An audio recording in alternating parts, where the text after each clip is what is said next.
Dot? Ikaw ba yan? Hi, Anton. Musta? Long time no see ah. Ang taga kita hindi nakita. Hinahanap kita sa social media. Hindi kita ma-search. Saan ka ba galing? Nag-abroad ako, Australia.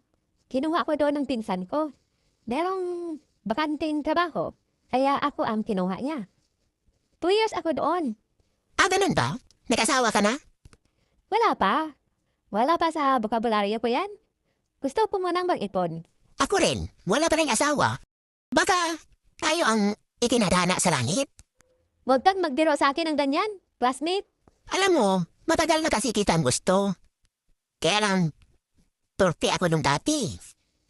Talaga? Tsaka, mas pangit ako dati. Kesa ngayon, Lahat ng nilikha ng ating Panginoong Diyos. Walang pangit.